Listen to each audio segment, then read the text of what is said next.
Hello?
There might be like, I don't know when, but I might have to like mute my mic for like 2 minutes maybe at some point, but I'll only have to do it once.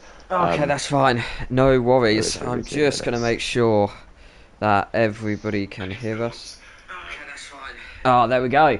Ladies and gentlemen, you're probably wondering what's happening. You're probably thinking it's Thursday, it's 8 o'clock. And of course, it's another race for the Virtual Formula League. We've had a week break, and we actually did the World Cup event last week, which Gooders actually commentated the finale for. And that actually brings me on to the fact that I'm joined for the first time for a main VFL race alongside Gooders, the McLaren driver from last season. I'm pretty sure you were in... Last season, no, Haas. Incredible, yeah, Haas. And then was that tier 1 or tier 2? The tier two. It was tier 2. We're talking about Gooders here, guys. We don't want to get ahead of ourselves. That's what it sounded like, the way that you said, come on. If it was up to some of the people in the server, then yeah, it would have been. Oh, dear. But yeah, so once again, you are hearing things right. I'm once again in the commentary box. I'm not racing for this season. So, as you probably know already, I raced in Season 1. I took a whole season out and I commentated almost every single Tier 1 and Tier 2 race for Season 2. And then I decided to race once again in Season 3. And now, Season 4, I guess I kind of want to keep the tradition up. I don't want to break the cycle just yet. I've decided to commentate once again, this time for Season 4, but unfortunately this season I'm not going to be commentating Tier 2 races, and I'm not going to be able to commentate every Tier 1 race. I'll maybe hear about 50 or 60% of the races, but it doesn't matter because it's a short season anyway, only 8 races. Yeah. Because the launch of F1 22 is right around the corner, 1st of July I think it comes out, so we've had to make this season incredibly short in order to fit it into such a tight region of time. So only 2 months long, 4 weeks time, we will be racing. It will be the very start of July, and we'll all be getting our hands on the new game. And very, very excited. Very excited for that. Absolutely. So this is going to be an incredibly unique season, I think. It's a fresh, clean slate for every single driver. Last season, I did see a lot of surprises, as we have a yellow flag in Sector 1 and 2. Let me bring up all of my map and everything. I'm not used to being in the commentary box. I've taken too much of a break out. But yeah, I'm just so excited for this season because it's such a short season. It means that your mistakes really do matter. I actually reckon that one DNF from the championship will be the difference from winning the championship and completely, failing entirely. Yeah, definitely could be, especially with some of the but the Tier 1's looking a lot more competitive this season than last. I feel like there's quite a bit of a divide between a couple drivers, so Yeah, it's I going to be know. interesting to see what happens. I completely agree because I'm just looking at the roster actually, as I'm just kind of panning between drivers, trying to find a really good driver to spectate a lap on. Let's quickly be on Jensen right now, and I'll talk about him in a sec. But yeah, you're really quite right when you say that this is a really tight grid. I'm just checking the roster, and we've got a lot of names that I don't recognise, a lot Yeah, of there's a names lot that of I new do drivers. recognise. Yeah, exactly. So we've got a load of new drivers. And there's also one name that I recognise from another championship, and it's the Alpine of Konski. So yeah, we've got a lot of new drivers. So we had Jensen joined right at the very end of season 3. His debut race was Silverstone, I do believe, and he ended up winning his debut race in VFL. Absolutely incredible driver. He's actually part of the VFL esports team that we race in on a Tuesday at 8 o'clock. Talking about Konski, he's actually just DNF'd from qualifying on the exit of, I believe that's turn 8 Samsung. The rear end must have just absolutely snapped on him. He's going to be starting from the back of the grid on his first ever VFL race. But going down the rest of the pack, you've then got Marius Daniel 9, who I've never seen race before unless he's changed his PSN. EKG Cass. Weatherman Harry, I do recognise his PSN. He may have been in the World Cup, now that I remember. Obviously, Konski, Ask M3 Swiss 07, Don Rabico. We're not done yet, because we've got one final driver, Droftar S. And these PSN names, I swear, they get harder to pronounce every season. Good as, honestly, it's tough being in the commentary box. When I used to call Tristan for the first couple of races. Oh, it's shocking. I think people still revert to Nice Job as Noise Job or something like that. Noise Job. Oda actually took me a while. I think I called him Udar for a couple of races. Uda, yeah, I remember that. I think when I first joined, I remember going back and watching the commentary, and I think you went Goudas. You were calling me Goudas before. Oh, mate, that must have been hard to understand. Just for the record, then, it is Gooders. Gooders, yeah. Gooders. Right, there we go. So, I don't want to be making any mistakes this season. It's got to be my best yet. But I'm just kind of scrolling up and down the grid. Is there anybody interesting that you've found so far? Anybody on a hot lap? Cole was epic, in fact. It's just set at 116.6. That puts him in P3.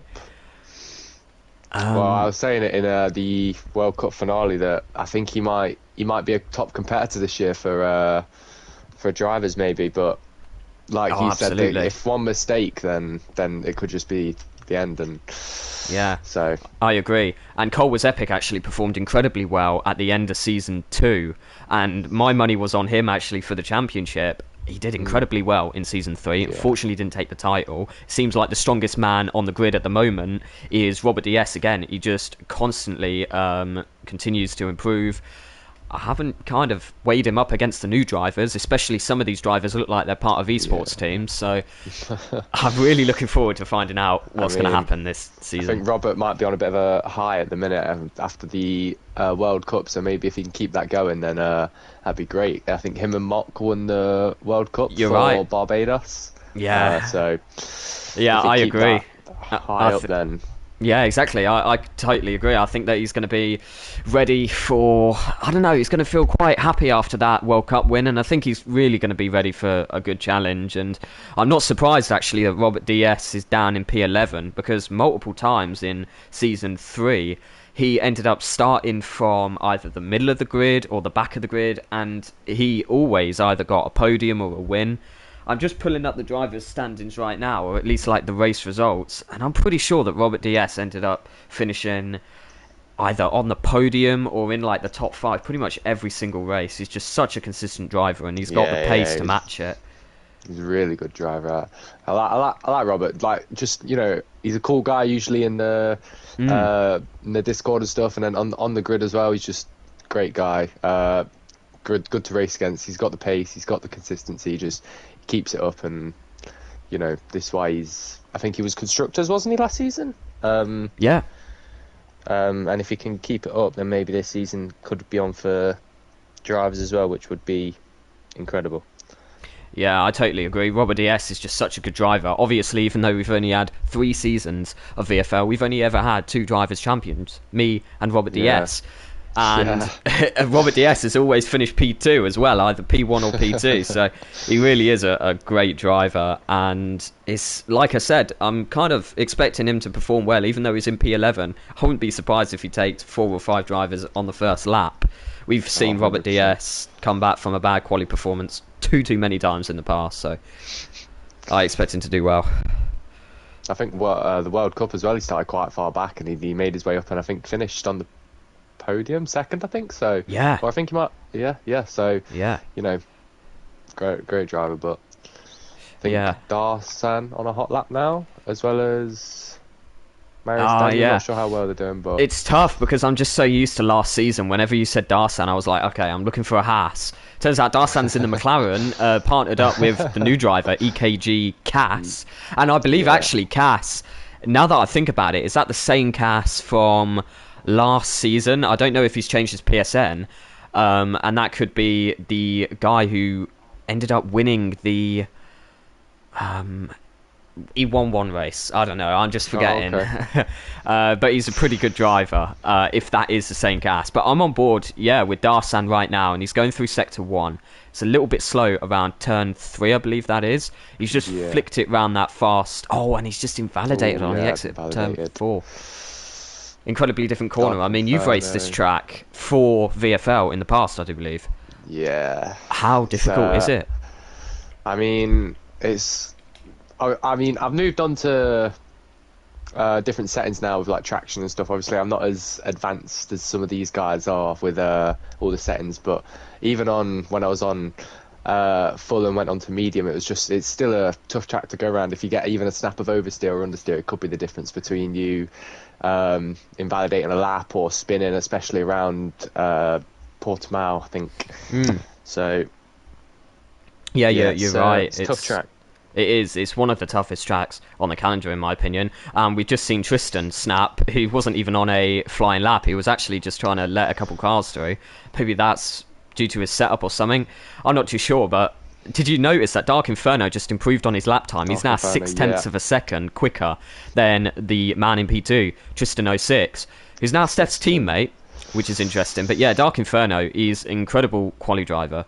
I've been spending many hours, me and Tristan both have been spending a long time basically calculating the statistics for each of the drivers. So for qualifying, we were kind of punching in everybody's qualifying stats into the calculator and it would come out with a number. Dark Inferno last season was the best qualifier with a stat of 97%. Compared to everybody else's like 80 or 85. He was all the way up there on 97, and he's incredible. Wow. Yeah, Dark's a great driver. I mean, I think ever since I joined VFL, I've kind of always seen Dark as that driver. He's always up there and always racing with the people up the front, or he's at the front leading the pack. So I agree. You know, I mean, I don't know. I think he did. I didn't think he finished too high last season, did he? I'm not too sure. I know he had a good season, but I think a lot of drivers came up, and I think Dark made a couple mistakes on some races, which put him back a bit. But exactly. Oh, hang on a minute. The first driver to get a sub 116 this qualifying session is Mr. Tom Taylor, ladies and gentlemen. He ends up setting a 1:15.980.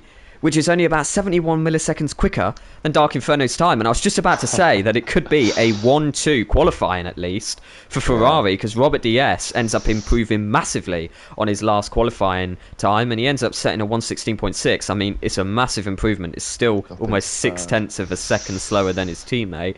But Tom Taylor, out of nowhere, I have no idea how he's done it. I guess there's a challenge for Dark Inferno for the quali merchant of the championship. As Don Rubico. Go ahead. I keep on interrupting you, Gooders. I'm so sorry. No, it's fine. No, I was just going to say, I think that Weatherman Harry, I think he's joined recently. He's shown a little bit of pace I think he was in the World Cup, or maybe it was towards the end of last season in Tier 1. I can't really remember, but he was showing quite a bit of pace, but I think he got unfortunate around Imola. And DNF'd or something like that, but I think he's shown a bit of pace, so maybe he could be someone to look for as well this season. Obviously, doesn't look like his qualifying performance is reflecting that right now, but I thought I'd make the point of it. Yeah, no, of course. As I saw him on his lap, so I'm just on board right now with the Alpha Tauri driver of Drofter 5, or Drofter S. I'm just going to call him Drofter. He's a new driver, so I've got no idea how well he's going to perform. Sitting in P9 right now, and he's just flicking it around that left-hander at turn 4, and he's going quite slow around it. I think he's abandoned his lap, in fact. So let's quickly pan over to another driver. Tristan is actually right on the end of, I think he's on the end of a flying lap. Oh, and he's jumped up to P3. Yeah, I've only just noticed that. Robert Diaz has been, the two Ferraris, in fact, have kind of been divided by Tristan and Don Robico. Yeah, I think that's came out of nowhere, to be honest. I didn't really notice it until just a second ago, but Tristan jumped straight up, so I think Robert can improve, but how much time's left on qualifying? Yeah, I can't actually see at the moment. We've got yellow flags left and right. I think there's only 3 minutes. That is a very rough estimate, though. It just flashed up on the screen for about a second. Yeah, 3 minutes and 46 seconds. I'm actually on board with the Red Bull driver at the moment, Marius Daniel 9, and he's going around that final turn, the penultimate turn, actually, of Portimao. It's interesting to see how well he can do. Only 2 milliseconds split him and Distinct Jensen in P14, but it looks like it's not enough. 1.2 seconds slower. He must have abandoned his lap. Just noticed as well that Jensen's DNF'd, meaning Distinct Jensen has. Yeah.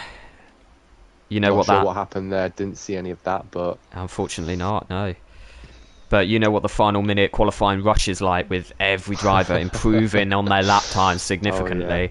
I wouldn't be surprised if Jensen ends up qualifying maybe P19 or P18 right at the very bottom. Yeah. Another new driver, Ask M3 Swiss. I'm just going to call him Swiss from now on. He's yet to set a lap time. I'm not too sure whether his game's glitched or something, because it's showing a 7 minute and 24 second lap at the moment. Yeah, that is interesting. Very interesting. He must have been driving around this track for a while. Doesn't look like he's run out of fuel or anything, so we'll see what his car wants to do. Very interesting indeed. I mean, he may be an AI or something. I have no idea. But all of the drivers are just suddenly leaving the pits. I think that means that we've just reached the 3 minute mark. In fact, we have 2 minutes and 20 seconds left. And I think the driver who I want to see right now, and I expect to improve massively in qualifying. Let's go down to Nice Job Mate. He's a bit of like a sleeper hit, I may say, in Season 3. We didn't really commentate about him too much, but he ended up finishing right up there in the driver's standings. Such a strong driver towards the end of the season, and I expect him to do really well this qualifying, so I'm going to sit on board with him. Another driver's Mirko. It seems like Mirko, some races, he was just absolutely insane. I mean, do you remember Monaco last year? He ended up winning the race. Him and Konakid, both Alfa Romeos, were about a second and a half faster than every other driver per lap. And it was insane how quick they were. Yeah, it was crazy around Monaco in Tier 1 last season. I think that was the he also put through the overtake award, or someone did, for his overtake on, was it you? I'm not too sure. Yeah, I think it was actually. I remember that.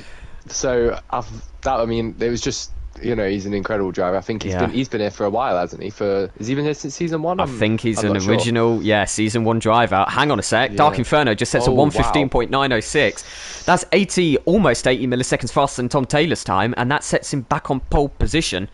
I knew that Dark would respond very quickly to Tom Taylor stealing that provisional pole. Oh dear. So I'm on board right now with Mirko, and he's just crossing the line right now to start his lap, and I really do think that Mirko is going to be on a banger right now. So let me just kind of follow along the lap and talk about maybe the corners a bit. He's going through turn 1 and turn 2 right now, and he hits a little yellow sausage curb on the inside of turn 2. Good that didn't kind of unsettle the rear, because as you would know, that can completely destroy your car in the race. That's spin. It's just spin. There's nothing else back. It's just spin. I mean, you hit it and you go and fly, and there's nothing else you can really say. Yeah, absolutely.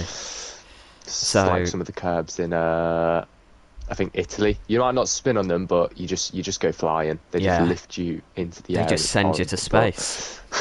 Literally.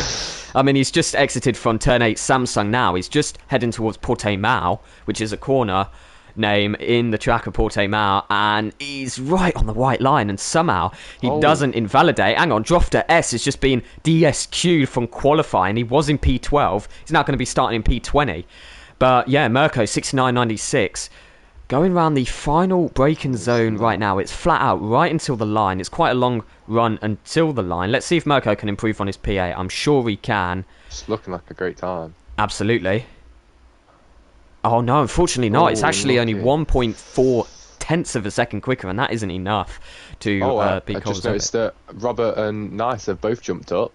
Oh wow, 4th and 5th as well now. That is incredible. I'm just trying to find a good driver to follow right at the very end. Sky is almost 10 seconds down, so he's pretty much ended qualifying. What about Steph? He's also going slow. Are there any drivers right now who are right on the end? Coming round. Oh, never mind. I don't know if he's... Tristan, hang on. Yeah, he's 60 milliseconds up on his fastest lap time. I think he's the final driver to cross the line this qualifying session, and it's not enough. He ends up beating his previous lap time by 57 milliseconds. Yeah, and I think that is the end of qualifying. So Drofter S is going to start from the back of the grid alongside his AlphaTauri teammate, Swiss, who was just unable to set a lap time. I'm not too sure if the game was glitched or something. Yeah, there might be something to do with that. Yeah, he's unfortunately, both drivers are going to be starting right at the very back. And the two Alpine drivers are actually going to be sharing the 9th row of the grid. That's Konski, who DNF'd, and JKS Racing, another legacy driver from... Yeah, he's been here for quite a while, yeah.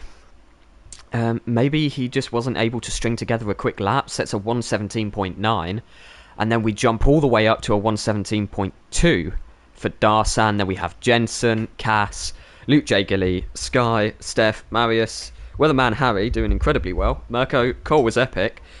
Don Rabico on his debut VFL race ends up qualifying P6, and then we have Noise. I am still going to pronounce it as kind of Noise, I guess. I don't know. We have Nice Job Mate, Robert DS, Tristan, Tom Taylor, and to cap it all off on pole position, he already gets 1 point, so he's already leading the World Championship. Dark Inferno 373, absolutely incredible. Brilliant drive, great qualifying from him. I think a lot of the, I think he's always Dark's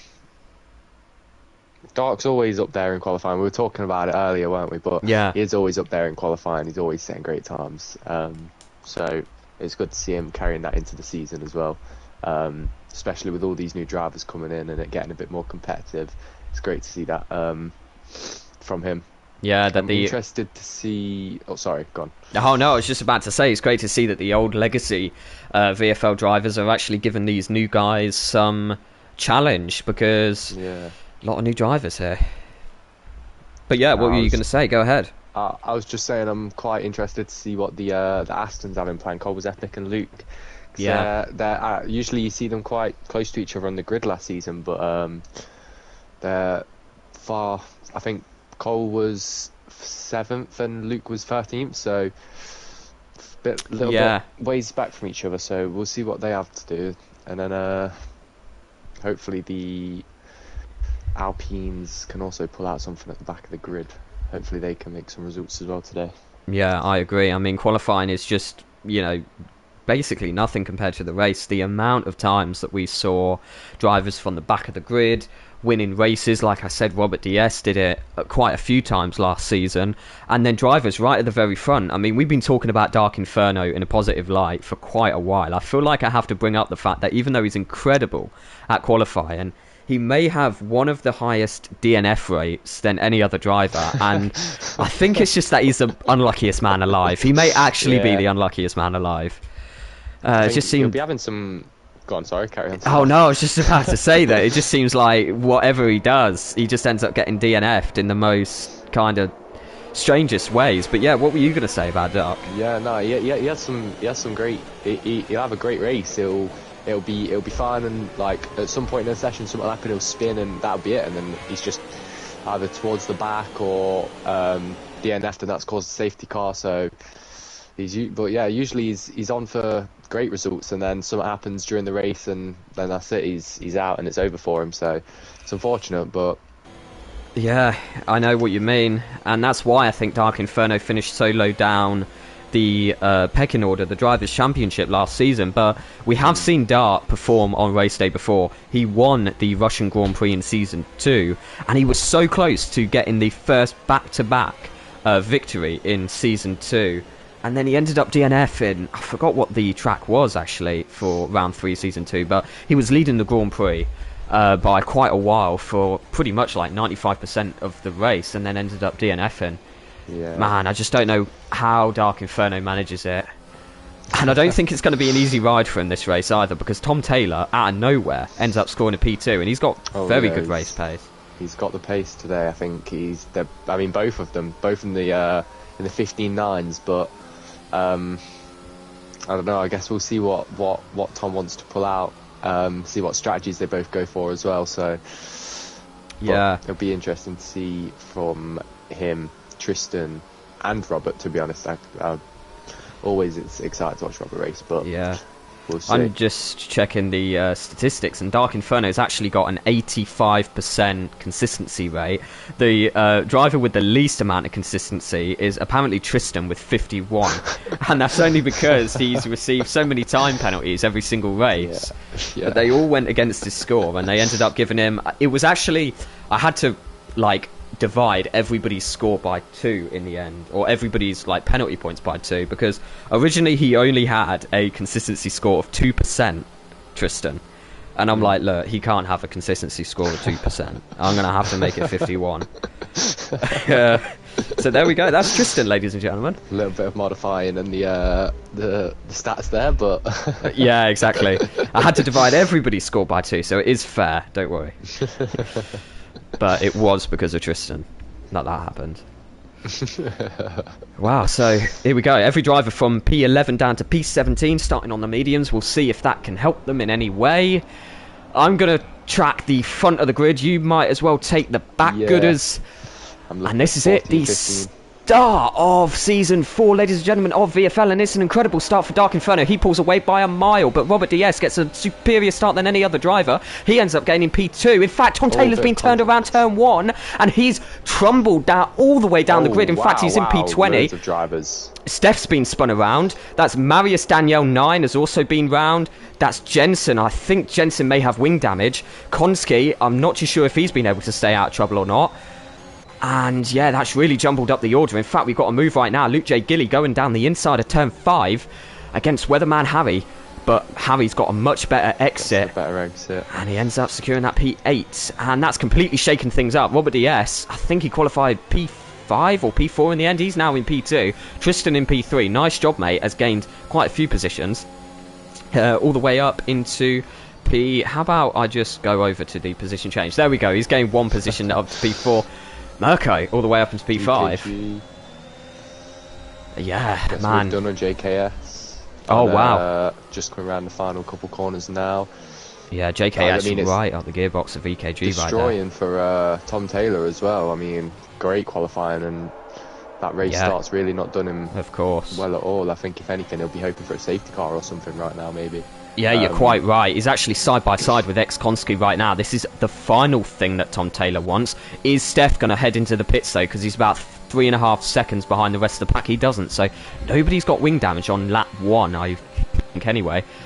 But yeah, you're quite right. It will be interesting to see whether Tom Taylor takes it to the steward's room. In fact, Konski ends up getting a snap of oversteer on the exit of turn 1, and he's lost a couple positions. That's allowed Tom Taylor all the way up into P17. Now battling with Jensen around turn 5, down into turn 5, in fact. And we've got a gaggle of cars right now. JKS, EKG, and Sky are all right next to each other on the exit of turn 5. JKS runs over the white line, but does get a superior exit. He ends up getting P14.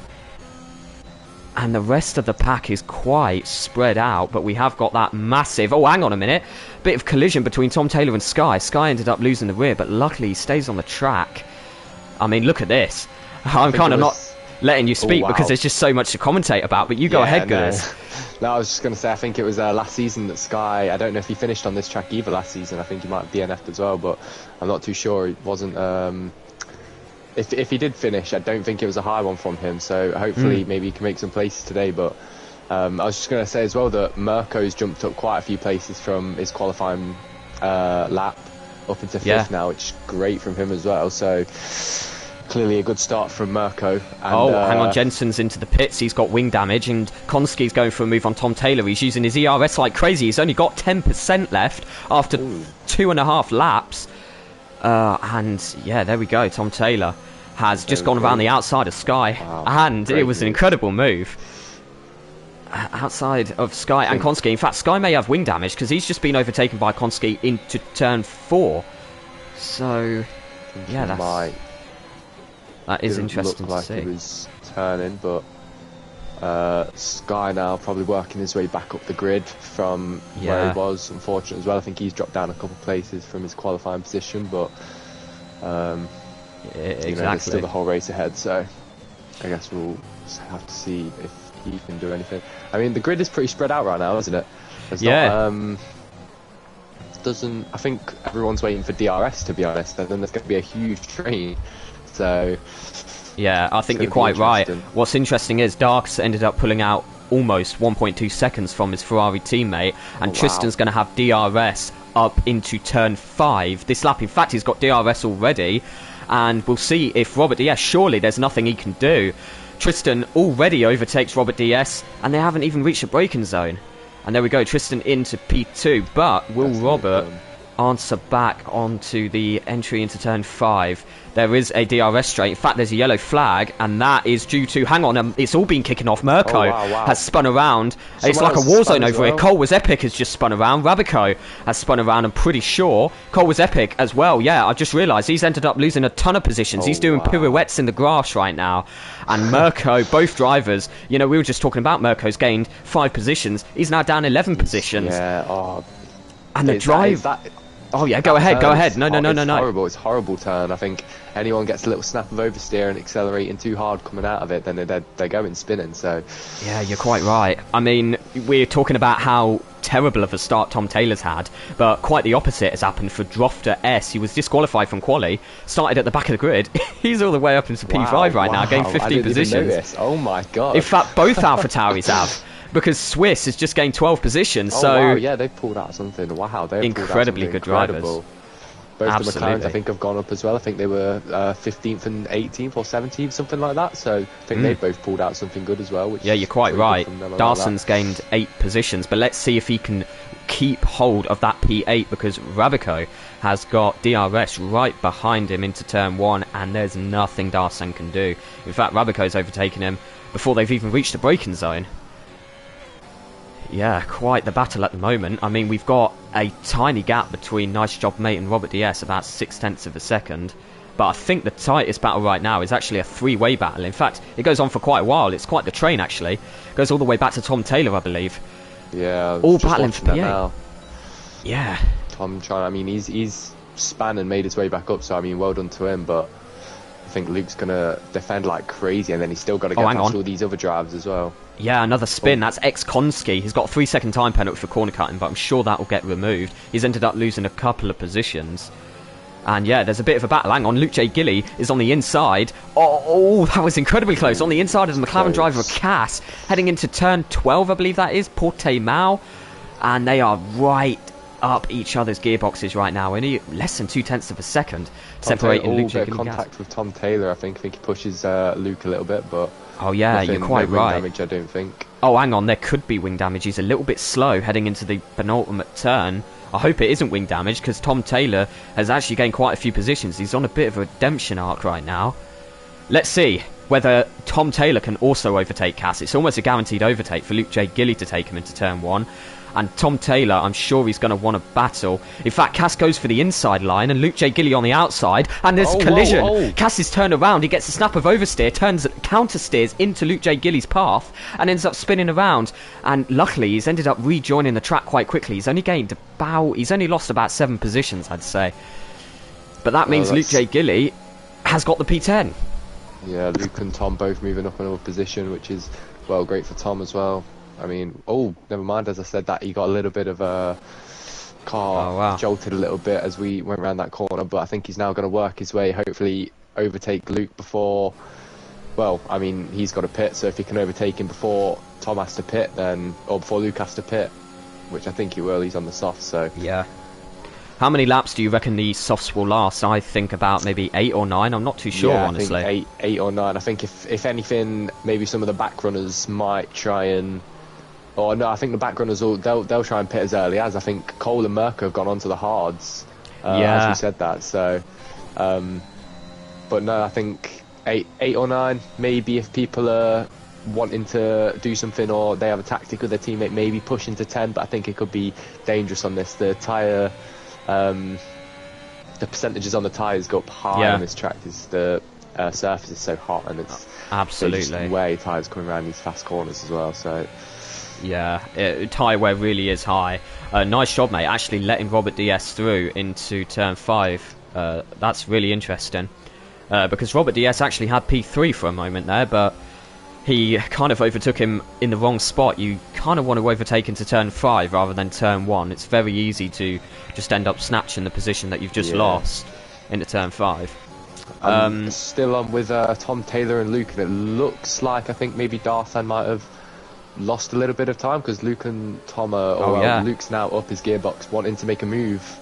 And he does, Darsan had a snap of oversteer as well, at Samsung. And now, in fact, Tom Taylor's on the inside of Portimao, and he's broken incredibly late. He almost hit into Luke J. Gilly there, but he has made the move on Darsan. Wow, but Darsan's got the superior exit, and if he didn't back out right there, I wouldn't have been surprised if Darsan stuck it on the inside of Luke. Tom Taylor, in fact. But now Luke J. Gilly's going to be hung out left to dry on this straight. It's an incredibly long straight. And you're quite right, without the DRS... I actually reckon Darsan may even overtake him, but it's almost guaranteed Tom Taylor will take him. Only 2/10 separating the two drivers, and DRS, that's going to be the easiest overtake of Tom Taylor's career. 100%. Tom's going to get that move done easily, and Luke tries to defend his position, keeps it as well from Darsan, so well done from him. Hopefully he can now battle back for that place against Tom and regain the position. Yeah, but absolutely. My eyes are definitely on as, hang on, Swiss has just tried to go for a really late move on Weatherman Harry into turn 5, but Harry does get the better exit and ends up securing his P6 once again. Goes incredibly deep. Yeah, they are, you're quite right. Into turn 8 Samsung, and there was a bit of a snap of oversteer from Drofter, but it doesn't matter because, hang on, this is incredible right now. Harry backs out. Yeah, side by side between Robico and Swiss into turn 10 or turn 12 right now, I'm not too sure, but it doesn't matter. Swiss has ended up getting the P6. Yeah, well done from Swiss. It's great driving. Did not expect. Well, I mean, I couldn't have told you was going to come out of that better off, to be honest. I think. Yeah. Great driving from all three drivers. I think Weatherman Harry made a good decision to back out earlier and just let those two, and maybe could have slid in when someone was making an overtake. Maybe Don Robico was making an overtake if he got it, but. Yeah, well, talking about Robico, he's pretty much already overtaken Swiss already into turn 1, and it will be interesting to see whether Harry can make a move. But we've got quite the train right now. Daniel's just made a move on Luke J. Gilly, and not on Luke J. Gilly, on Darsan, but Darsan is right up Daniel's gearbox. Marius and Daniel, I ended up saying Darius then. Right up Daniel's gearbox. Let's see if he can make a move into turn 5, because we've got quite the train right now. In fact, Steph and Sky are bumping wheels into turn 1. JKS goes for an incredibly late move down on the inside of Darsan, and it doesn't matter. Steph, unfortunately, can't get the exit he needs to beat Sky, so Sky stays in P14, and that is an incredible battle. That massive train, all the way leading up to Daniel in P11, goes all the way down to Steph in P15. That's incredible. In fact, ex-Konski is all the way at the back of that train, and he's going for a move on Steph into turn 10, I believe that is. And can he make it stick? Steph has got a far superior exit heading into this tight left-hander, but Konski goes deep. He's going around the outside of Steph. Steph once again holds the inside line, and now I think Steph is really going to be suffering around the outside of this flat-out turn. But will Konski's tyres enable him to go flat on the inside of the final turn? And they do, but he ran out of ERS. In fact, he's on 0%, but Steph's also on 0%, or just about, and that means it's going to be side by side into turn 1. Konski goes late on the brakes, and somehow they don't take each other out. They're right neck and neck into turn 3, and it doesn't matter. Steph has broken a hell of a lot earlier than Konski. He's flicked it round turn 4. He's gone for the move into turn 5, I imagine. Both cars are really running low on battery right now. Konski on the inside, Steph on the outside. He tries to brake early and get the better exit, but he just ends up getting oversteer. And that means Konski, I think it has calmed down now. Konski, yeah, is in P15. I mean, what a battle. Yeah, I was going to say, wow, that was intense for that whole thing, to be honest. I mean, especially turn 1, I thought someone was going. I think that happened sometime last season, but no, I mean, well done for them both to keep it on the track. So that's great from both of them. Wow. I think maybe this lap as well, all the soft runners might be coming in. So, and if I think you're quite right. Yeah. So we'll have to see what from P1 to P10, all on softs. See if they come in now. As you know, some of them stay out. So. Oh yeah, that is interesting now as we've got the first drivers crossing the line and nobody decides to pit. Maybe everyone's going for a bit of an overcut, I guess. But yeah, if everybody pits, that means that Luke J. Gilly will be leading the race and Darsan and JKS will be shortly behind. What is interesting though is I wonder if the medium runners will try and stay out, you know, extra long and hold up the rest of the drivers, especially with some teammate dynamics. I would say the best example of that could be... I'm not too sure. Perhaps Steph helping out Tristan. Yeah, you're quite right. Tristan's in P2. Steph's all the way down in P16, and I know that Steph is a fan of staying out on the mediums and holding up the rest of the pack. I wonder if Steph's going to try and stay out on the mediums. Hear me out. He's going to try and slow down Dark Inferno to such a point that Tristan can get DRS and can potentially lead the championship after round 1 in Portimao. Steph is a real big fan of playing the team game, and I'm sure he's on mic to Tristan as we speak, probably telling him to do exactly that. I mean, I imagine they're both in the party now, talking to each other, telling each other what's going on. I think as they stay out again for an 11th lap, this is...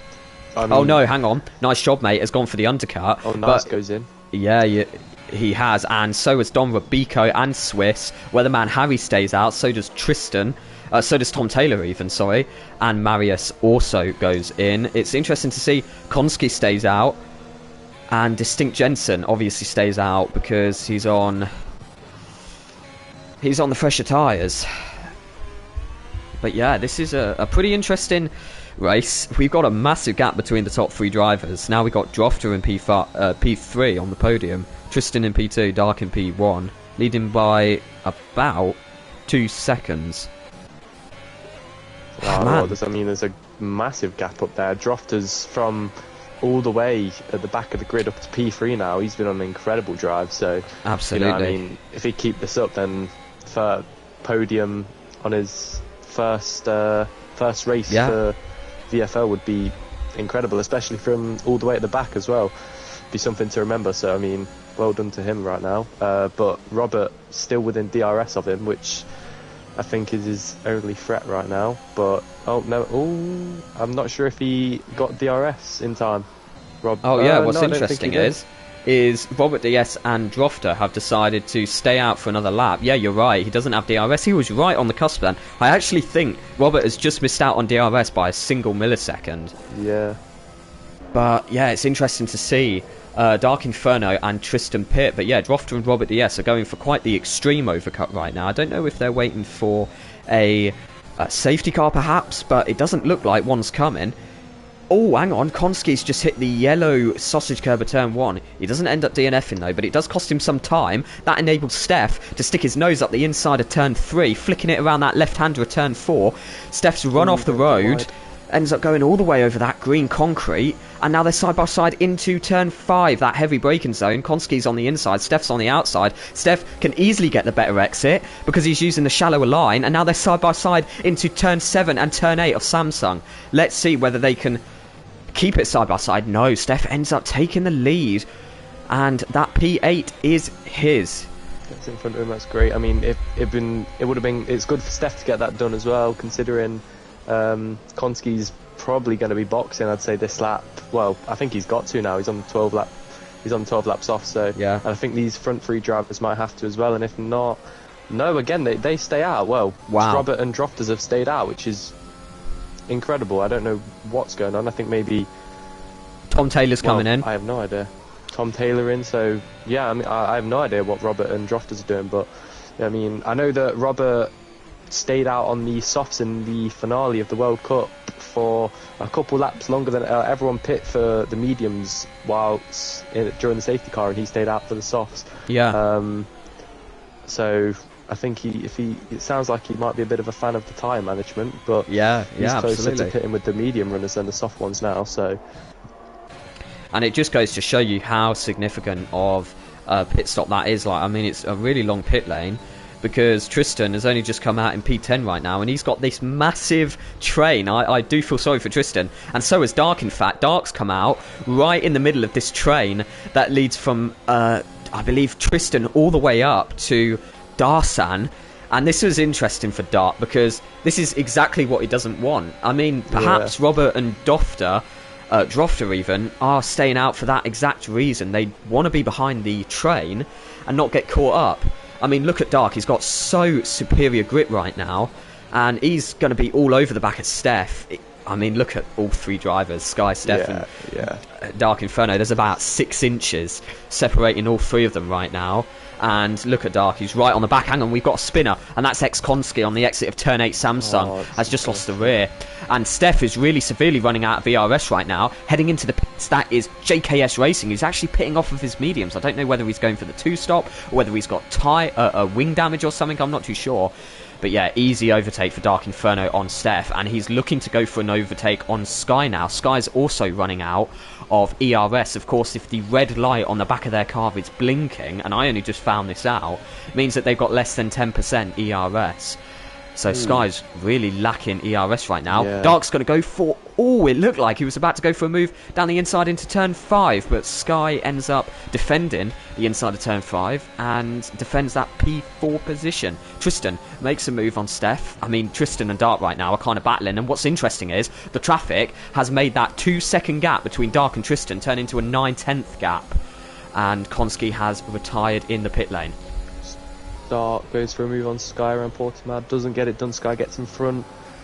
Yeah, and I also noticed that Drofter stayed out for another lap again. I mean, he's going in now, but I think he's trying to maybe pit and get out before the rest of the pack come in. But I don't know if he's going to be able to, because of, like you said, how long the straight is. So, but this would mean that Luke J. Gilly's now leading the race as well. With Darsan just out of range of DRS, I think, or just missed out. So, but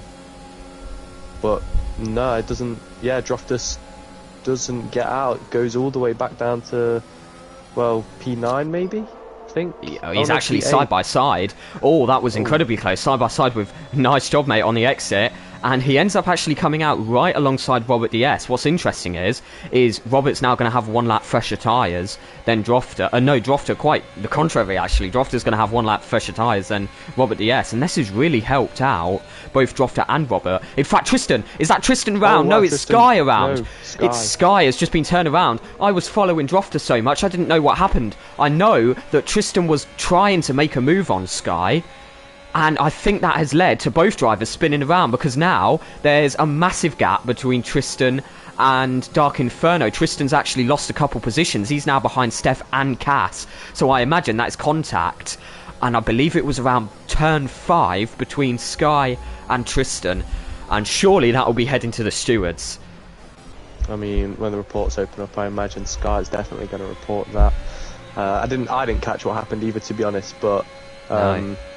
I imagine a little bit of wheel-to-wheel contact, and maybe Sky coming off not as well as Tristan, unfortunately. Dark Inferno going for...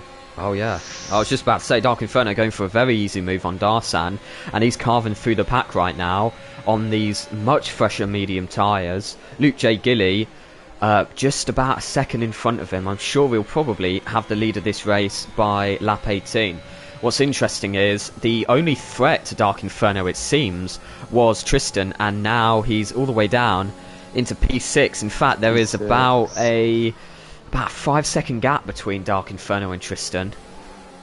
Man, that is really interesting. Like Steph might try and hold up Cass, maybe, for Tristan to get in front. Like you said, Steph is a bit of a team player, so maybe Steph hold up Cass for Tristan to get within DRS, and then maybe make his way back up the grid, because like Darsan and Luke are both having to pit soon. As well as Cass and Steph actually. So, but I think by then maybe Dark might be a little too far in front for any more competition. So we'll have to see what happens and what lap these guys will pit on.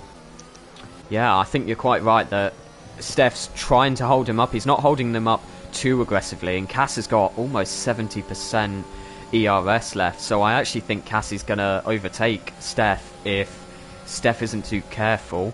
And Drofter is now side by side with Nice Job Mate battling for P7, and they are continuing going to be side by side into turn 1, and he actually hits the yellow sausage curb on the inside of turn 1, and he's once again deep on the brakes into turn 3 as Drofter, and they're side by side around that little left-hander of turn 4, and Nice Job Mate actually picks up DRS off Tristan. Robert wants to join in with the fight.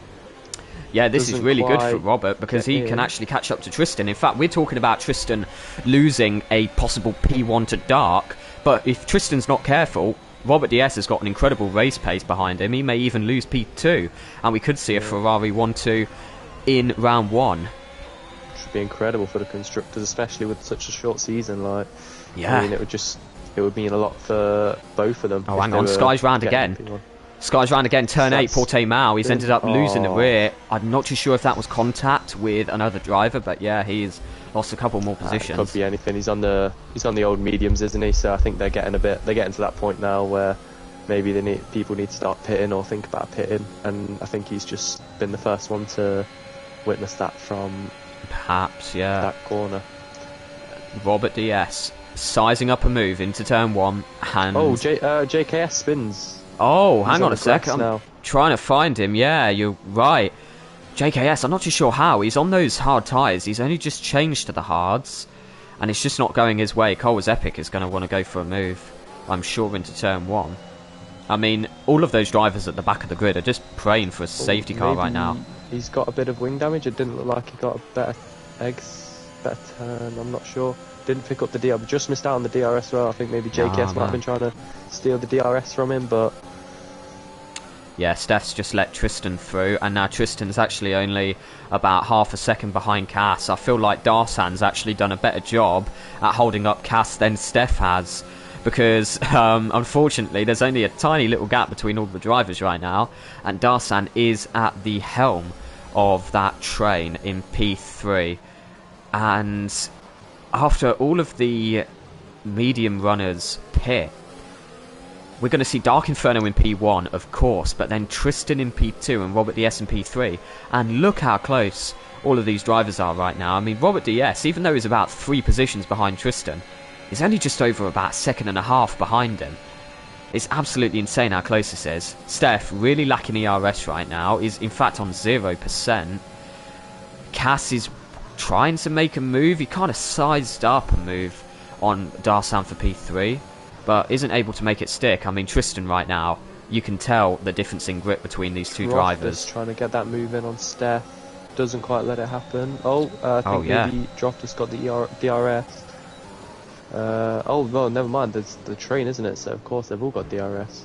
Oh yeah, and hang on, Steph's kind of gotten the short end of the straw then. I saw Tristan brake quite late into turn 5, and so did Drofter. Steph ended up getting squeezed onto the yellow sausage curb, and Robert DS has now actually gotten past Steph, and they did kind of collide a little into turn 8. Yeah, it looked like they did.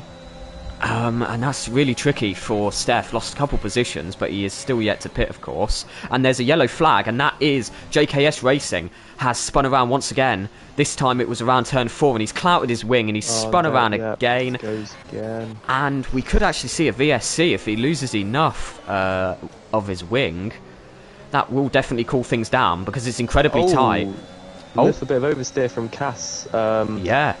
Still on it now, but yeah, a bit of oversteer. I think he must have lost a bit of time there as Tristan side by side. He moves straight away with him. Maybe Droftus if he can get it done as well, but I'm not too sure. So it looks like he doesn't, but yeah, no, saw Cass lose a little bit of grip as we went around that final penultimate corner, as you say. Yeah, and Drofter tried to go down the inside of Cass turn 3, but it's actually kind of hampered him more than it's helped. In fact, he's incredibly late on the brakes into turn 5, and in fact, it may have actually just worked. Drofter is got extremely young tyres compared to Cass. He should have a lot more grip right now, but it seems like Cass is actually holding on to that P5 incredibly well. And Drofter's just not able to get past, but he's got on the far better exit from Samsung, and it means that they're actually going to be side by side into Portimao now, with Drofter on the inside, and he brakes far later, but Cass is going to go for the better exit, but it's not enough. The difference in grip between the two drivers was clear as day right there. Drofter does get the P5, and he's actually hunting down Tristan right now, possibly for that P2, in fact, because don't forget that Luke J. Gilly is actually not in P2. He's going to be pitting very shortly. Oh yeah, he's on the old mediums. I imagine all the medium runners will come in soon, maybe go on to the softs, which would be absolutely, yeah, good for timings, but I don't know who holds fastest lap right now. I think it is Mirko actually that holds fastest lap. Not yeah, Mirko. just quickly checking it. Mirko. I'm not actually too sure. A 118.7 Drofter is the fastest lap, I'm pretty sure, even though it's not purple on the screen. Yeah, Drofter's got the fastest lap. What's interesting is Cass has just pit. He's the first of the mediums to go on the softs, and surely that means that the rest of the drivers are going to be following extremely shortly. We've got this bit of a battle right now, 4P2 between Tristan Drofter and Robert DS. I mean, Robert DS has actually got about 50% battery left compared to Drofter's around 10 to 15%. He's definitely in contention for a P2 right now, as both drivers are right on the back of Darsan into turn 12, Portimao, and we're not seeing quite a lot of battles happening. In fact, nice job, mate. Let's not forget about him. He's actually right at the back of this DRS train. He may be in contention for a P2. I actually have no idea who will end up being on the podium, but Drofter, he's not patient enough to wait until DRS, ladies and gentlemen. He's ended up going for a move on Darsan on the penultimate corner of the track, and in fact he's actually ahead of Drofter, but that doesn't matter because Darsan has just ended up getting the DRS. I don't know why Drofter's done that. Move as well. Yeah, he's ended up losing a position to Robert DS, who is now in provisional P3. Luke J. Gilly's pit, and surely that was a terrible move from Drofter then. All he had to do was wait until DRS. It doesn't matter. Drofter's going for a move around the outside of turn 4 on Rob. Isn't able to make it stick, and now Robert surely is going to go for the move on Darsan into turn 5, and he does, and surely he's made that stick as well. But hang on, Drofter's completely cut turn 5. Oh, wow. And is getting a 10-second time penalty. It almost looked like he was trying to straight line there. I don't think he was. But yeah, he's completely broke late, cut the entire corner, got a 10-second time penalty, and has lost about 3 or 4 positions. I don't know what's happened to Drofter. Last couple of corners, he's lost a lot of time. Feel like it's a bit of a patient game, and you have to pick your and choose your moments, and he's a bit too impatient. Maybe it looks like he wanted to get it done and it just weren't happening. I think if he, well, Darsan's got to pit soon, so if he waited maybe this lap, he would have been up another position and probably even have the DRS on Robert to make that move as well. But you know, now he's back into P8, which isn't good for him, especially. Only looks like Darsan had probably got a pit now for where he is, and whether or not he can make up this time on Tom Taylor. But nice job, mate. I do not know. Surely going to make a move on Darsan into turn 1, and he does. And for the longest time, I thought that Drofter was in contention for a podium, but it looks right now that P3 is a battle between Robert DS and nice job, mate. There's just about a second gap between the two drivers, and Tristan is actually about 2 seconds ahead of Robert DS, so it looks like his P2 is pretty secure. And I mean, Dark Inferno almost 5 seconds ahead of the rest of the pack. He's been leading every single lap so far, and it looks like he's about to take the lead of the VFL Championship. But anything can happen. Something drastic happens now. It looks like he's probably going to take home the first pole position. The first victory, in fact. The first pole, the first victory. He's going to end up securing, I think, about 29 or 28 points after his first race, which is incredible. And then Tristan behind is going to be sitting on about 22. I think 26 points for the win, so 27 for Dark and 22 perhaps for Tristan. So it is quite the gap between the two drivers. But one DNF. Nice has got DRS on Robert, but it doesn't look like he's going to make the move. Oh no, absolutely not. I don't think he'll have time. Tom Taylor sets fastest lap. He looks like he wants to make some positions now in these final couple laps. Unfortunately, not Rodrigo able and to. Darsan, but no, it looks like Darsan. He's got to pit at some point. Surely he has to. I think very he's waiting close for a to- safety car, and I wouldn't blame him either. The amount of kind of side-by-side action we've had between all of these drivers, I wouldn't be surprised if there's a safety car before the end of the race. But he has just lost a position to Dom Robico. Something I have noticed is, consistently throughout the whole race, a lot of drivers are really struggling with ERS management. A lot of drivers have been sitting there with about less than 10% ERS. I mean, Dark's only on 14 right now. I mean, as you probably know, Portimao, you can lose ERS incredibly quickly, and it's very difficult to gain it back. So hard to gain it back as well. I think once it's gone, it's kind of gone. Like, Yeah. it's not really. It's difficult to get it back. I think it's just it's a fast track. I think I like racing around there, but once that ERS is gone, It's gone. Like you said, difficult to get it back. So there's tough for drivers, but if you're managing it well, then would be all right. Tristan looks like he's got the most now out of these front runners. And I imagine everyone's only going to be using it now for defending. I mean, if they need to.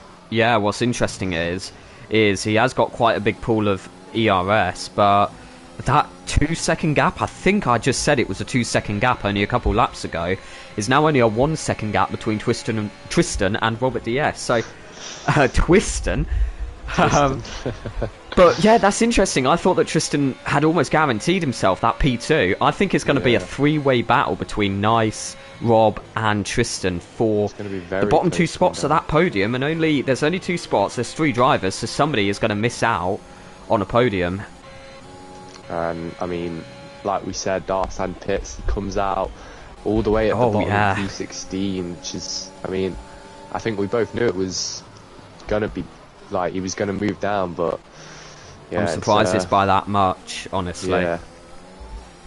So Cole still on the hards, battling with him as well now. I think everyone's pretty spaced out at the minute. It looks like everyone's positions are probably going to stick, unless, other than these obviously, you know, P2, 3 and 4 now, which is going to be a good battle to watch for the final couple laps of this race. Yeah, what's interesting is that Nice Job Mate has just fallen outside of 1 second. He did get DRS on the straight. I think it's that Robert DS just pushed so much on that straight. He's now right up Tristan's gearbox. He flicks it round turn 4. He gets DRS down into turn 5. And he kind of looked like he was sizing up a move a bit there, but he doesn't make one. He plays the patient game and decides to stick behind Tristan for another lap, I imagine. And I tell you what, good as a good safety car right now would just spice this race up. Oh, this would make this race incredibly dramatic, especially with these front runners now. Dark's win would not be as secure as it is. Yeah. But guess we'll have to see. I think if any drivers are going to lose it, it'll be around Portimao as they're coming around, or turn 4. Getting a little bit of oversteer and hitting that barrier would be devastating.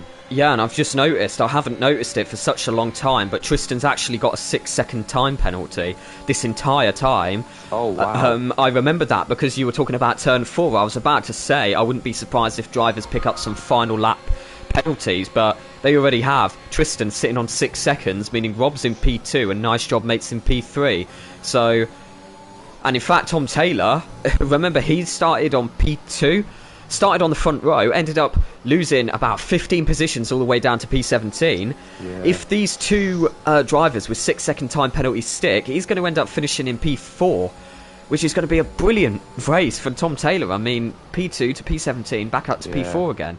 All the way again, that'd be great from him. I mean, unfortunately what happened at the start of the race, but it kind of doesn't. He looks like he's taking it with a bit of a pinch of salt and got on with it, and now look where he's all the way up top. And I think if it carries on this way, then I think it's not the result maybe he was hoping for, but I think from what happened, he couldn't be.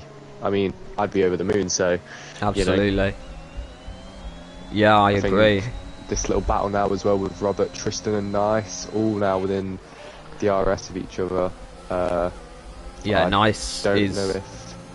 I was just going to say that Nice wants to try and get past Tristan as quickly as possible. because he's got probably the best opportunity he's going to have all race to make a move on Rob. He's got to get past Tristan this lap, and in fact Tristan's going to go for a move on the inside of turn 1 on Robert DS, but he goes incredibly wide. Robert DS is now side by side, and this is played right into Nice Job Mate's hands, because now the gap between the two drivers is absolutely minuscule. Robert DS barely stays on the track. I don't know how he managed that, but he's almost run out of ERS. Nice Job Mate right behind, and they make contact. Nice Job Mate hits into the back of Robert DS, but I don't think he gets wing damage. No, Tristan any damage. Remains in between the two drivers, and this is really kind of played into Nice Job Mate's hands. Tristan loses the back end completely. Hang on, he's like completely broken. I don't know what happened with Tristan there, heading through turn 8, and that means that Nice Job Mate has actually just taken P2. Wow. I have no idea what's just happened. Robert DS, I think he must have had a snap of oversteer outside of turn 8 Samsung. But yeah, I can't believe it. That was probably the last thing I expected to see this race, is Nice Job Mate overtaking Robert DS. Yeah, well done from Nice for getting through all of that. Like, that little battle with Robert and Tristan just there. I think he's behind the whole thing, just watching it, waiting for his moment, and then he takes it correctly, and look where he is. So, you know, he's done it well, and now we'll see if he can hold it, or at least battle for it for the next 3 laps as well, still to come. So yeah, but Robert DS got DRS on him into turn 1. I don't think he's going to hold it, and he doesn't. In fact, Nice Job Mate's overtaken him before the braking zone. Both drivers are really kind of losing a lot of ERS. Drofter, don't forget Drofter, if he does get that 10-second time penalty removed, he's actually right on the back of this train. In fact, I've only just noticed Don Robico. All of these drivers have been battling. Don Robico has ended up catching up to the Tristan train, and now look how close these 3 drivers are. It's incredible. They are, like I said, there's about 6 inches separating the top 3 drivers, maybe, apart from apart from Dark Inferno, of course. He's about almost 5 seconds up the road. Only got 3.5 laps to go. If this even keeps up as well with these next 3.5 laps, I even think Drofter still has the opportunity to catch up. He's shown some great pace today, so if he catches up with this little train and gets that 10-second penalty removed, then this could be a great result from him still. So, you know, absolutely. Tom Taylor also, don't forget him. Like I said, pretty much back of the grid at the end of lap 1. Well, after all of these time penalties, he's pretty much got a guaranteed P4. Unless Drofter doesn't get his time penalty removed. Anything can happen right now. I think it's too late for safety car, regardless to what happens. We've only got 3 laps remaining, and it's tricky, you see. Nice Job Mate really struggling to catch up to Robert DS. He's not able to make a move into turn 1. Tristan right behind. Don Robico right behind him. Bit of a gap between Don and Drofter. And then, just to cap off that train, is Tom Taylor right at the very back. Tom Taylor just sitting behind. I mean, I'd love to see maybe Nice getting that P2 over Rob and messing about with the standings a little bit, but I feel like we could have a surprise overtake from Drofter in this like last lap. A little bit of DRS, gets in the inside of someone, and then he's away, I think. Yeah, unless absolutely. Maybe Nice, I think as well, if Nice can hold up, just hold up behind it, keep all these drivers behind them for this next lap, and then maybe just go for the overtake on the very last lap in the range of DRS and see if he can get that move done right on the final corner. But yeah, I mean, we'll see. Nice Job Mate has got more ERS, about 5% more than Rob. I feel like Nice Job Mate knows exactly what he is doing. He's not going to go for a move until the final lap of the race, and he's just going to bank up ERS and make sure that that overtake is as easy as possible, really. Well, yeah. I mean, it doesn't. This little train, probably no overtakes now until maybe this last lap now, or well, one more lap to go after this. Yeah. And I think Nice will make that move on that final, well, coming around that final corner. And I mean, Rob burning through the ERS as well, as we were saying that. I just go on to him and he's on the ERS, so yeah, he might want to start saving that as well. I mean, I think it's a bit too late for him to start saving the ERS. I think Robert has kind of panicked a little bit too much, used a bit too much ERS. Nice Job Mate isn't even pressing triangle on the exit of Portimao. I say pressing triangle as if everybody's got ERS bound to triangle. He's not even using his battery on the exit turn 8. Yeah, Nice Job Mate knows exactly what he's doing, and we are going to see probably, nice job, mate, use all of his ERS right now, heading into turn 1. They're just about to go around the penultimate lap right now as Dark Inferno crosses the line. Oh wow, momentarily. fastest lap as well. Oh wow, out of nowhere. Well done from him. I think he's trying to just maybe get up a little more points than, because obviously he's at the back, pick onto the softs. Yeah, there's a battle right now between Tristan and Don Rubico, sorry to interrupt, for P4. They're actually kind of side by side right now, heading into the braking zone. And nice job, mate, isn't able to make a move. In fact, this is incredibly tight, tighter than I thought it was going to be. The final overtaken opportunity for nice job, mate, is going to be into turn 5.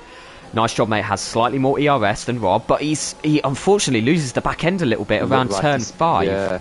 Turn 4 even. It's unfortunate from him. And I think that's it. For Robert DS. I'm completely losing the ability to speak. I think you might have to take it away for the final lap. Robert, great drive so far. I mean, if he can keep this up, it looks like they're both out of the ERS as much as they can. So if Robert can just keep this ahead for the final couple turns, get these better exits then at nice, then hopefully he can secure that P2. And I mean, like we said, if the penalties get removed, Tom's up, Droft is up, Don Rubico and Tristan I think are out of the conversation. So as they come around the corner now, well, first of all, Dark Inferno leads every single lap of race. He's pulled it, ladies and gentlemen. It's an incredible performance from Dark Inferno. He's kind of waving his car a little bit before the start-finish line. I wouldn't be doing that, Dark. You may end up DNFing. He's got a track record of that. But yeah, Dark Inferno ends up leading the championship after race 1. And Robert DS rounds up the front row and ends up making it a 1-2 for Ferrari. That's over almost about 40 points for Ferrari. Ferrari 1-2 after round 1, just like real life, I guess. Absolutely incredible work. I do think Dark Inferno and Robert DS are a strong pair, and I think they're going to do incredibly well this season. It'll be hard to keep up with them in the constructors this season. And a 3-4 again, just like real life for Mercedes. Nice job, mate, in P3. A very hard 4. P3, he really wanted to go for that P2, but unfortunately just couldn't get it. Tom Taylor did an incredible comeback from P17. Don Rubico on his debut VFL race, popping a P5. Tristan in P6, and Drofter after that 10-second time penalty in P7. But if it gets removed, he's going to be all the way up there in P4. And then Drofter's AlphaTauri teammate, Swiss, ends up in P8. Luke J. Gilly in P9. Weatherman Harry in P10. Daniel and Weatherman Harry, by the way, I kind of panned over to it a couple of times this race. They've been battling pretty much side by side for like 60% of the race, and there was so much happening at the front of the grid, I just wasn't able to commentate about it. But incredible battle between those two drivers. And then I just saw Jensen, I believe that was in P12. I'll round up the rest of the grid in a moment. But yeah, absolutely incredible race. I mean, goodness, what do you think of that one? Drofter gets driver of the day, of course, but I think driver of the day, sorry to interrupt again, I'm terrible at this. I think driver of the day goes to either Dark Inferno or Tom Taylor. I mean, Tom Taylor from P17, incredible. I think it'll have to be, my driver of the day, I think today is Tom Taylor from, great qualifying to an unfortunate race start and all the way back up to P4, just behind his Mercedes teammate. I think he gets my driver of the day, but it's been a crazy race around Portugal today. Dark Inferno, great drive. Robert, nice, good, clean racing from everyone. I think it's been an intense first round, I'd say. Yeah, absolutely. It's been an absolute crazy first round. I'm sure that Dark Inferno will be over the moon. I know how happy he was when he won that Russian race. And yeah, just to round up the grid, we have Jensen in P12, Cass in P13, Steph in P14. He's actually raced quite a quiet race. I didn't commentate much of Steph. Darsan in P15, Cole was epic in P16, Sky in P17. In fact, Sky doesn't get the fastest lap. Cole was epic must have pipped him on the final lap. Stole it. Yeah, 117.783. JKS is the in P18, P19, ex-Konski, and P20 for Mirko, the 3 DNFs of the race. And that was an absolutely incredible race. What a season opener for Season 4 of VFL is here, ladies and gentlemen. We've got the Tier 2 race on Sunday at 6:30, by the way, because of the race in Miami. The race for Tier 2, I believe, is actually going to be brought forward about an hour and a half. And man, what a season start that was. And I feel like we've got to keep the tradition of interviewing some drivers. And I feel like I've got to interview only one driver. We'll keep it short and we'll interview the man, the legend, who has, out of nowhere, unfortunately I can't actually, my thing's all glitched out, so I can't actually invite him. You're going to have to invite him. Good as Dark Inferno 373. Dark Inferno. If it wasn't already obvious, I don't think it was. Absolutely incredible. I don't know if I've got him as a friend, so I'm just searching him up. Sorry. Is there any underscores or anything? Yeah, so it's awkward. Dark Inferno _373. I've got this weird glitch with my PlayStation at the moment that like every 5 minutes the Wi-Fi just cuts out, and it doesn't kick me, but it just prevents me from like searching up people on my friends list and stuff. Yeah. Well, I've added him to the party, so yes. Hopefully get him in. But crazy race, crazy season opener. I think one of the most intense ones I've seen anyway. A lot of unexpected and expected things, I guess. So yeah, that was absolutely incredible. Dark Inferno, Mr. Adam Kessel's IP address 3872.155. What's going on? Oh, it's good to hear you happy once again after another VFL victory. I am happy. Forza Ferrari, as they say. That's good. He's got the Ferrari avatar on Discord. I do. Obviously, that helped you. Maybe it did. I mean, what can I say? When we talk about dominant performances, polling it, leading every single lap by about 4 seconds, and unfortunately, he didn't get fastest lap, but I don't think it matters.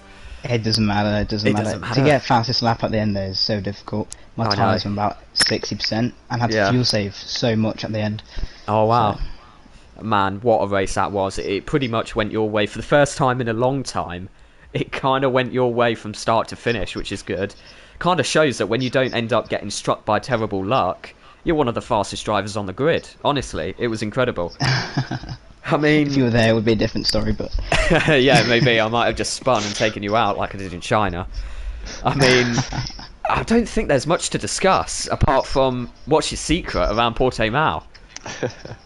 Man, I don't know. I was shaking so much at the start. The formation lap, I was like bricking it so badly. Yeah. I lined up to the lights went out, and I was so bad at the start. Like, I'm bad at starts, so I actually got away really well. Yeah. And I made the first corner without dying, so I was like, all right, we can relax.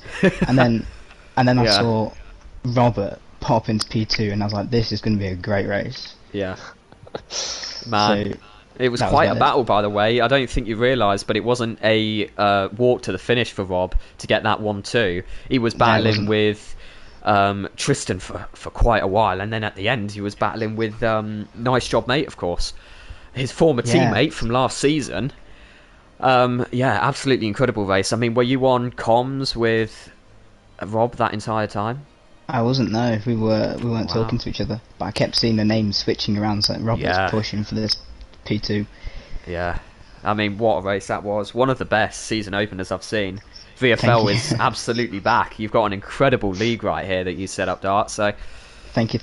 It's great to see new drivers. It's great to see some old VFL drivers like you and Robert DS and Steph all the way back from season 1.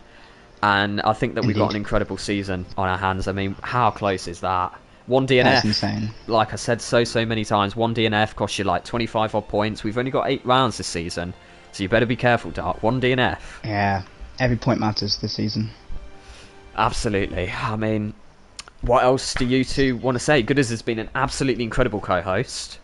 I appreciate that. No, I was just going to ask Dark how he felt after coming out from his pit stop around all of the other drivers, all the other medium runners, getting held up a little bit by Steph and that's the drivers. Excellent question. So I decided to box lap 12, and I saw Droftus and Robert carry on, and I was querying if that was the right decision because I was going to be behind so many people. Yeah. So I was a bit like worried because obviously I have to negotiate Steph, Cass. Cass isn't slow, so I was like, and we put on the mediums, and we just had so much more grip than everyone else, and it just flew around everyone, and I was so relieved when I saw Luke J. Gilly. I passed him, and it was P1, and I was so lucky not to have been caught up in an incident.